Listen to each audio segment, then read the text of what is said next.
Le bulletin sur Fraternité FM.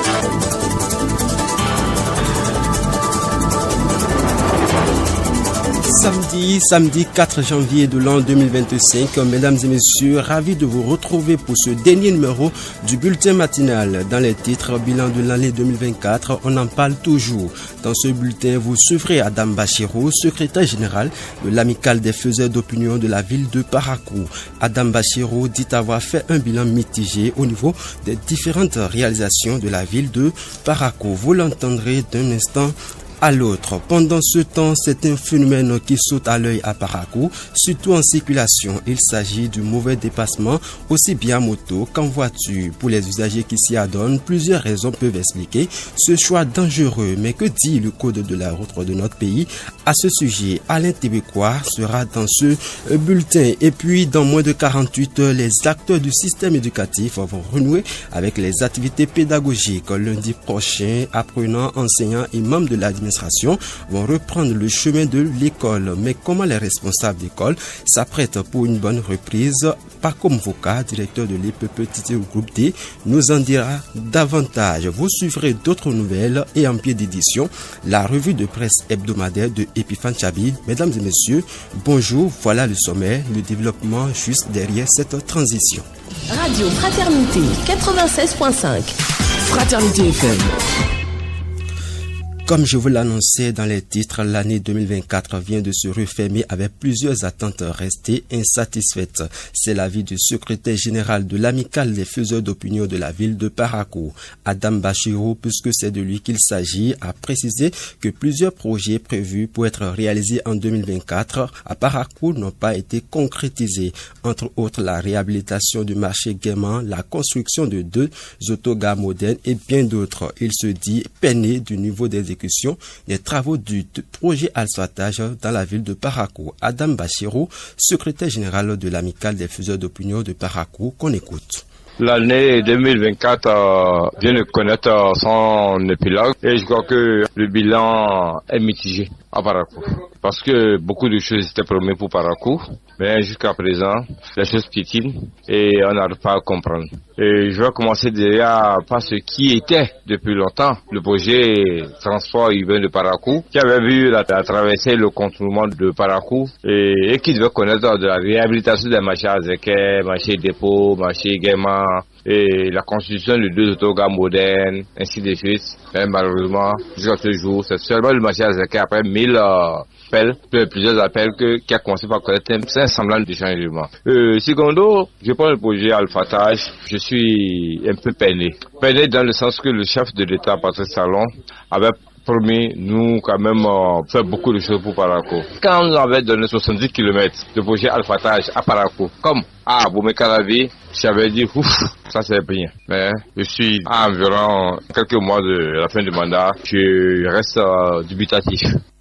Le SG de l'amicale des faiseurs d'opinion de Parakou pointe aussi du doigt le secteur de l'eau. Certains ménages vivent toujours sans l'eau de la Soneb malgré les demandes de compteurs et les travaux d'extension. Une situation que déplore Adam Bachirou, secrétaire de la FOB, qu'on écoute. L'eau, c'est et demeurera la vie. Le projet en cours actuellement du gouvernement à hauteur de 7 milliards 4 environ du gouvernement Patrice Talon pour l'extension du réseau de l'eau dans les quartiers périphériques que conduit l'entreprise qui agit positivement en faisant ce travail à Parakou. Je crois que nous apprécions beaucoup la chose parce que nous devons espérer que d'ici à là, l'eau qui est disponible en quantité à l'Okwara permettra aux populations d'avoir des abonnements dans leur maison. Si une solution est trouvée, bien sûr, au problème d'abonnement. Parce que depuis un moment, il y a une bonne quantité de personnes qui ont fait des demandes d'abonnement. Et malheureusement, pour des problèmes de manque de tuyaux de nos informations, on n'arrive pas à fournir de l'eau aux populations. C'est quand même dommage. C'est dommage que les populations veillent de l'eau. L'eau est disponible dans le château d'eau, l'eau est disponible dans l'Okwara, l'eau est disponible dans les canalisations, mais que les populations n'aient pas de l'eau à cause du manque de tuyaux. Pour le compte de cette nouvelle année 2025, ce dernier dit espérer de nombreuses réalisations au profit de la ville de Parakou. Il souhaite par ailleurs la construction d'un stade à Parakou afin que la ville puisse bénéficier d'une infrastructure sportive aux normes internationales. On l'écoute. Nos attentes pour 2025 sont énormes parce que lentement mais inexorablement le président Patrice Talon va vers la fin de son deuxième et dernier mandat. Et je crois que les logements sociaux dans le PAG, on avait parlé de 4 000 logements par an en 5 ans pour faire 20 000 logements au Bénin. Mais nous sommes encore très loin du compte. Et je crois que, je le disais tantôt, notre attente majeure encore, c'est que nous commençons par voir concrètement le stade moderne de Parakou pour que vraiment Parakou puisse répondre aux normes internationales et accueillir des grandes compétitions. Nous avons envie aussi à Parakou, comme ailleurs, de voir nos guépards du Bénin et les Amazones football féminin venir jouer à Parakou contre une des équipes étrangères. Pourquoi pas? Mais ce que nous avons ici, je crois que c'est vraiment triste, c'est dommage, et nous leur demandons de faire un effort pour que les choses puissent s'accélérer, le marché également puisse être inauguré le plus tôt possible. Dans ce même registre, quel bilan fait de l'année 2024 qui s'achève à Parakou? Le sujet était au menu d'une émission sur votre radio. Invité pour en parler, Achille Agué, conseiller municipal. L'invité de Jacques Degbé tire un bilan négatif pour les 12 derniers mois dans la cité d'Ekoboro. S'il reconnaît l'effectivité de certains projets gouvernementaux tels que la deuxième phase du projet Alphatage, la phase 2 du projet d'intensification et de renforcement de réseaux et distribution en eau potable ou encore le marché moderne de Guéma en construction, l'élu dénonce surtout l'inaction de l'exécutif communal. On écoute. Moi, je dirais que le bilan est d'abord négatif. Sur le plan national, on peut dire, bon, Parakou gagne quelque chose. Parce que ce qu'on observe aujourd'hui, ou qui tente d'être fait dans la ville de Parakou, nous pouvons dire que c'est l'œuvre de l'État. Là, vous voulez citer des projets comme asphaltage, la deuxième phase, la densification, le renforcement en eau potable, phase 2, voilà. Le marché moderne de Guéma. Voilà. Ça, c'est des projets gouvernementaux. Voilà. L'ajustement du réseau électrique. Oui. Tout ça, là, c'est l'État qui est en train de faire ça. Le projet de vouloir même nos connecteurs d'eau, le projet est déjà lancé et dans très peu vous allez constater ce qui va se passer avec Meroguera, Albarika et autres. Ça, c'est l'État. Maintenant, lorsque je reviens sur le plan communal, c'est-à-dire par rapport à la mairie de la ville de Parakou, je dirais que le bilan est négatif pour ma part. Parce que notre population attend beaucoup plus de nous. Si aujourd'hui je vais me mettre ici pour me dire que bon, on a essayé quelque chose, c'est peut-être me tromper. Je ne peux pas m'exclure de ce bilan-là. Mais toutefois, je peux me donner une petite raison, celle qui me fait d'un conseiller simple. Je ne suis pas de l'exécutif. De loin, je peux alors dire que mes décisions sont un peu limitées. Parakou, c'est aussi plusieurs projets en souffrance depuis des années. C'est le cas notamment de la construction annoncée d'un hôtel de ville et la mise en service de l'aéroport de Touro, la construction d'un hippodrome et d'un centre de cinéma dénommé Canal Olympia, des projets qui aujourd'hui sont en l'air d'éléphant blanc et sur lesquels opine le conseiller Achille Agué. Et la construction de l'hôtel de ville. Je crois pour ce cas-là, la mairie de Parakou a déjà fait tout ce qu'elle doit faire pour que cela soit une réalité. Et le dossier est déjà envoyé au ministère du cadre de vie. Ils ont déjà étudié et il semblerait que l'entreprise qui doit étudier les dossiers pour venir à cette construction a déjà les dossiers en main. Le site s'identifie tout. Le site tout est déjà identifié. On a déjà tout fait. Maintenant, par rapport à l'hippodrome et Canal Olympique, tout cela, vous savez, c'est de vieux projets. Oui, qui ont été lancés au moment où le maire Chatoka était encore là. Voilà, justement. Et je crois, je ne saurais pas faire grand débat sur ça parce que moi-même, personnellement, je ne maîtrise pas grand chose sur ça. De toutes les façons, ce que nous savons, c'est que ces projets-là, que la population retienne que c'est déjà dit que c'est pour la ville de Parakou. Et tôt ou tard, ça doit venir. Voilà. Ça doit venir tôt ou tard. Même si, en temps là, de financement, de toutes les façons, tout ce qui est goulot d'étanglement serait un jour levé et nous allons voir clair. Les populations de la ville de Parakou attendent beaucoup de l'année 2025. Elles souhaitent globalement l'amélioration de leurs conditions de vie, l'accès aux soins de qualité, l'éducation et surtout au bien-être social. Et ces derniers comptent sur la bonne volonté des autorités à divers niveaux pour la satisfaction de leurs attentes. Suivez. Des projections, des perspectives pour l'année 2025, que les autorités politiques écoutent beaucoup plus la base, que des conditions soient peut-être réunies pour alléger un peu le panier de la ménagère, parce qu'en réalité, c'est le vrai souci que nous avions aujourd'hui dans le pays. voyez, nous sommes dans un pays où nous produisons le maïs et à l'heure où nous sommes en train de parler, acheter le maïs est vraiment difficile. Le SMIC n'a pas augmenté, qu'on améliore le panier de la ménagère, qu'on améliore les conditions d'éducation de nos enfants, l'accès également à la santé. On parle généralement de arche, mais je ne sais pas véritablement ceux qui bénéficient de ça. Parce que par exemple, moi je suis citoyen et je n'en bénéficie pas et je ne connais pas quelqu'un tout proche de moi qui en bénéficie. Mais pourtant, on en parle véritablement. On a l'impression que dans le pays, tout le monde en bénéficie déjà. Or, nous ne savons véritablement pas ceux qui bénéficient de ça. C'est que l'accès à la santé quand même devienne, ça légère aussi un peu. Vous voyez, on est plus à l'aise aujourd'hui d'aller en consultation privée malgré que c'est plus cher que d'aller dans les centres publics. L'autre vœu cher aux populations de la ville de Parakou concerne la réhabilitation des voies d'accès et la salubrité. Elle lance également un appel à l'endroit des autorités ainsi que d'autres citoyens pour le maintien de la cohésion sociale durant l'année 2025 qui démarre. Extrait de leurs propos. Il faut demander beaucoup de choses comme la santé d'abord. Vous voyez, quand il y a la santé, je pense qu'il y a tout. Si y a la santé, il n'y a plus quelque chose qui peut t'affronter. Donc la santé, le meilleur, que le travail avance et tout. Que le bien-être avance dans tous les domaines. Et nous profitons en même temps pour remercier beaucoup le président, M. Guillaume Athanase. Il a beaucoup fait et il est en train de le faire. Donc nous le remercions beaucoup. Par exemple, il y a certaines voies là. Bon, c'est des goudrons, mais il y a trop les fausses là-dessus. Donc il faut réparer ça. Il faut aussi essayer, même si c'est pas goudronné, essayer de faire ça même en terre rouge pour que ça soit propre. Mes ententes, d'abord, j'aimerais qu'on fasse plus d'asphaltage, qu'il y ait plus de voies, parce qu'il y a un problème sérieux à parcours, c'est celui de la poussière. Surtout en temps d'amateur, moi, ça me fatigue. Donc, si l'État peut essayer de voir avec les autorités plus haut placées pour qu'ils puissent faire, il y a assez de voies ici à parcours. Après ça, bon, qu'on sensibilise plus la population sur la propreté, qu'il y ait moins de déchets. Parce qu'il y a certains endroits, par exemple, vers Zongo dans une voie, il y a une voie où il n'y a rien que des déchets en plastique.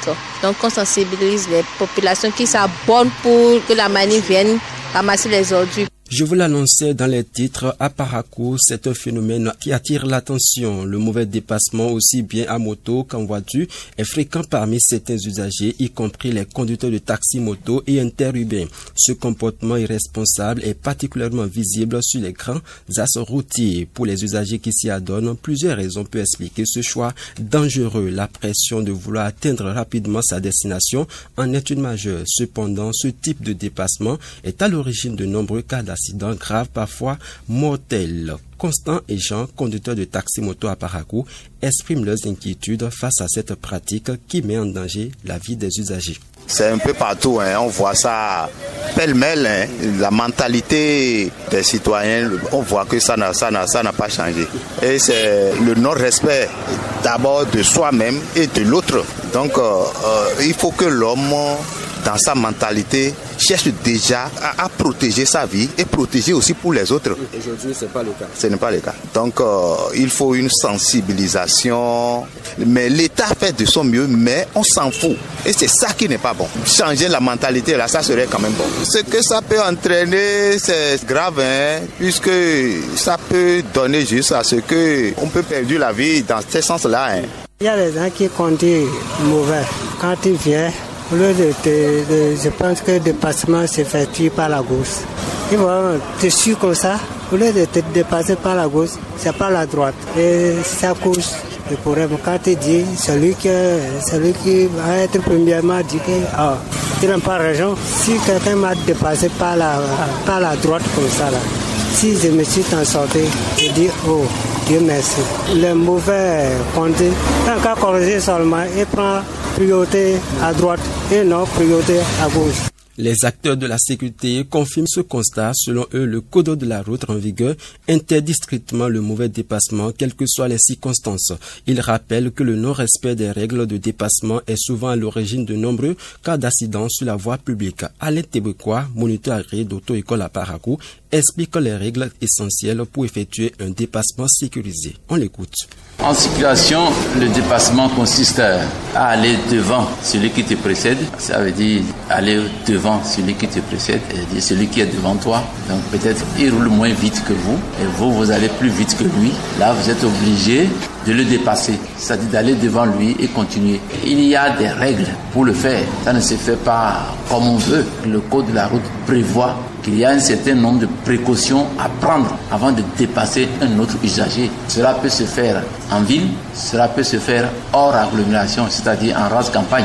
Les deux cas, on peut dépasser un autre usager qui roule moins vite. D'abord, il faut noter qu'en marche normale, nous devons circuler à notre droite sur la chaussée. Vous choisissez la voie de droite et c'est là que vous vous placez et vous circulez. Maintenant, quand un autre veut vous dépasser, lui, il va vers la voie de la gauche, si elle est libre, pour vous dépasser.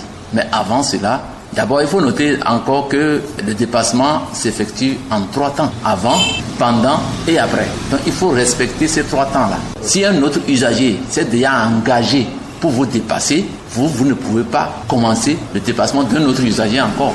Éducation dans ce bulletin, 6 janvier 2025, c'est la date retenue pour la reprise des activités pédagogiques dans les lycées et collèges du Bénin. Après 2 semaines de congé pour couronner de fêtes de fin d'année, apprenants, enseignants et membres de l'administration retournent à l'école. Mais avant cette date de reprise, les acteurs du système éducatif s'apprêtent pour une bonne reprise des activités pédagogiques. C'est le cas de Pacom Voka à l'école primaire publique Titero Groupe T qui prévoit une évaluation à la rentrée afin de diagnostiquer le niveau de ses apprenants. Une évaluation permettra de juger le niveau des apprenants après une trêve afin de corriger les insuffisances. On écoute Pacom Voka, directeur de l'EPP Titero Groupe D. Nous sommes pratiquement vers la fin des congés de fin du premier trimestre. Eh bien, le lundi 6 janvier 2025 à 8h, ce sera la reprise des cours dans tous les établissements publics et privés du Bénin. Par rapport à ça, nous nous préparons déjà pour que la rentrée s'effectue en toute quiétude. Tous les acteurs du système éducatif sont invités à se préparer afin que cette rentrée ait lieu en toute quiétude. À la reprise, il y aura une petite évaluation pour diagnostiquer le niveau des élèves après ces 2 semaines de repos. Et c'est à l'issue de cette évaluation, ce n'est pas formel, c'est à mon niveau que je le fais ainsi, afin de savoir comment les prendre à nouveau, afin de corriger quelques insuffisances que certainement j'aurais constatées à leur niveau. Pour une bonne reprise des classes, une année scolaire réussie, ce responsable d'école fait quelques recommandations aux apprenants, notamment ceux en classe d'examen. Il invite par la même occasion les parents à accompagner les apprenants. Pas comme Voka qu'on écoute. Nous sommes déjà au lendemain des fêtes de fin d'année. La Noël est passée, la fête du 1er janvier aussi est déjà passée. Eh bien, nous sommes maintenant à quelques jours de la rentrée. Donc j'invite les élèves à recourir encore à leur cahier de leçons afin de nous revenir sans oublier totalement ce qu'ils ont appris avant les congés. Surtout les candidats au CEP 2025, je les invite à être vraiment très sérieux parce que un examen est toujours un examen, quel que soit ce type d'examen. Tout examen est toujours à la taille du candidat. J'invite aussi les parents d'élèves à accompagner nos apprenants afin qu'ils puissent se préparer de façon efficace pour la reprise des classes dès le lundi 6 janvier 2025 à 8h. Je souhaite à chacun et à tous du succès pour les enfants, pour les candidats et à tous les acteurs du système éducatif. C'est donc sur cette information que nous refermons ce bulletin d'information. Geoffroy Théoui a assuré les manipulations techniques à la présentation. Akila Stako je suis. Suivi après moi la revue de presse hebdomadaire de Epiphan Chabi. Mais avant, retenez ceci. Dans la vie, quand une porte se ferme par la volonté des hommes, une autre s'ouvre par la volonté de Dieu. Qu'une situation n'est éternelle.